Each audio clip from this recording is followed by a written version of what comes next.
Elvis Presley died today in Memphis. He was a singer who made rock history in the 1950s with songs like Shake, Rattle, and Roll. He was 42 years old.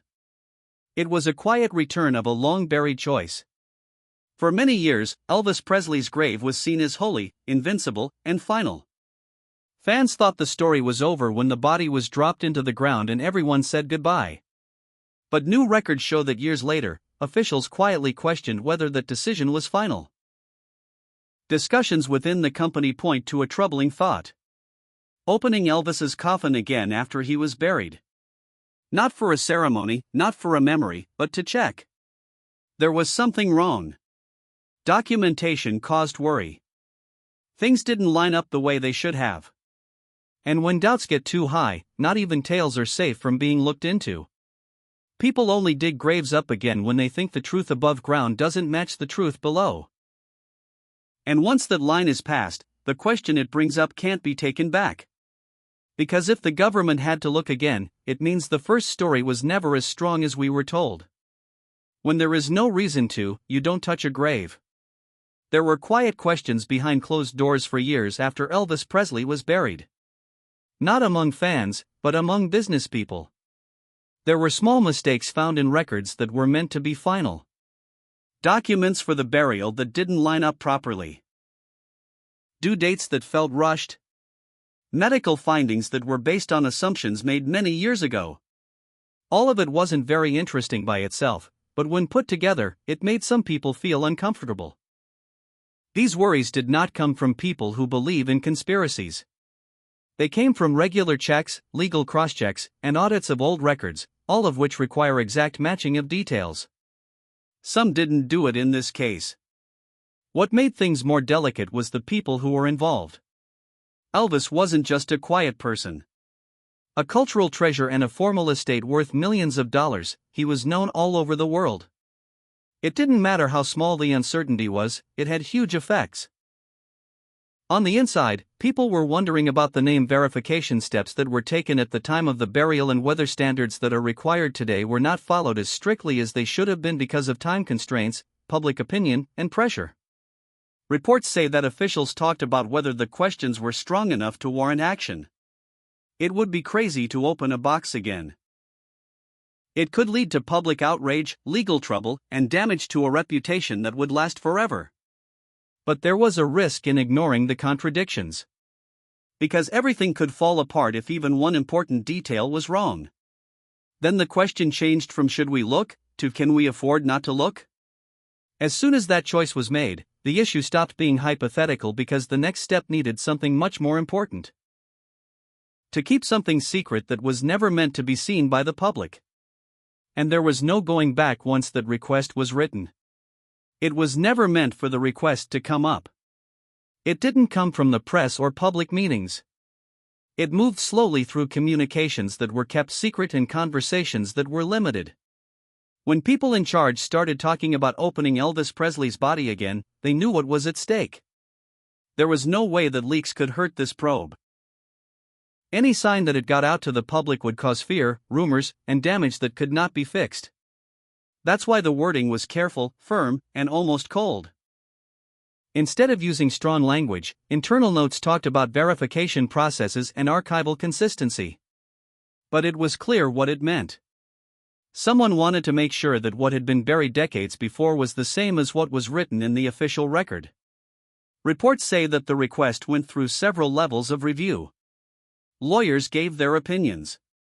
The effects on the estate were thought about.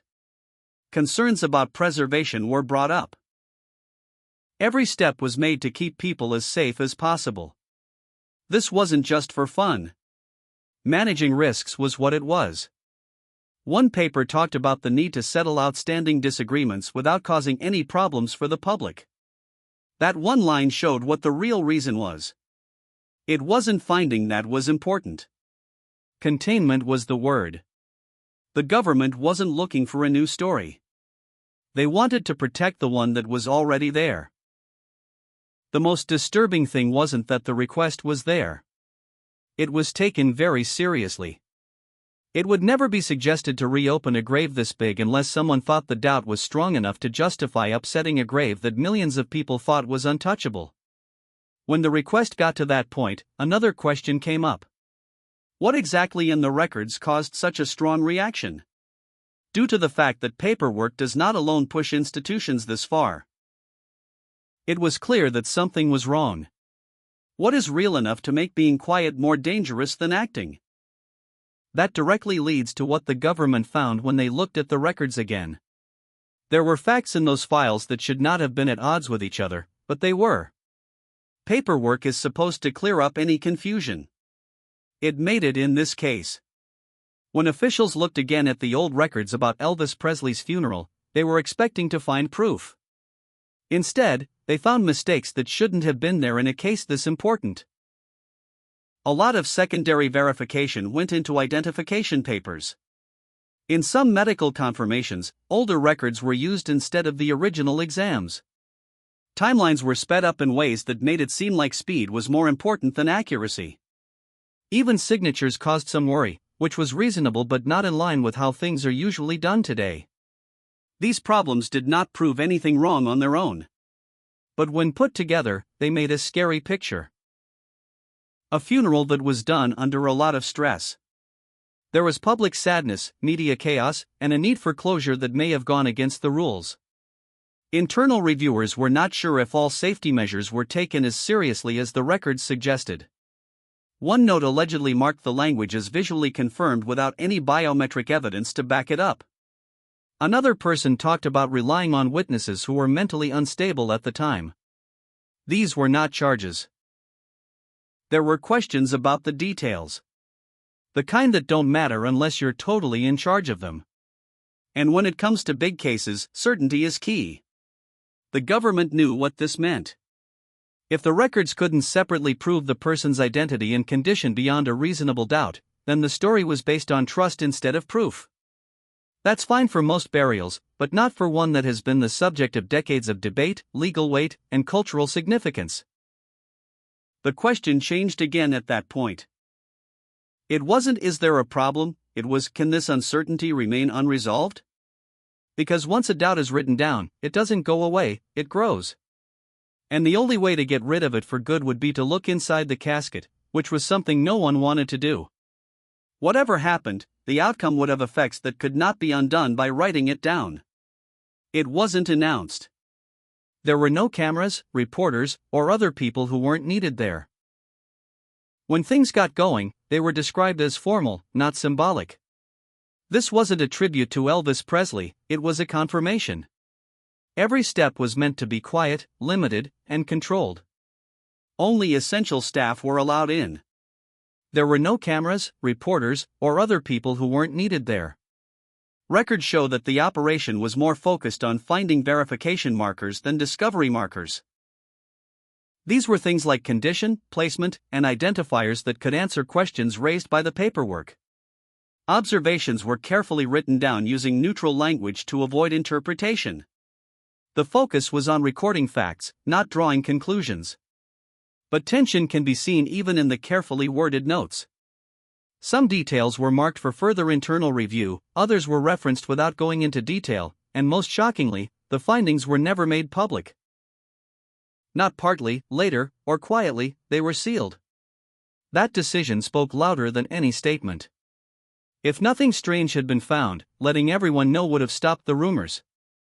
Instead, keeping them secret fed them.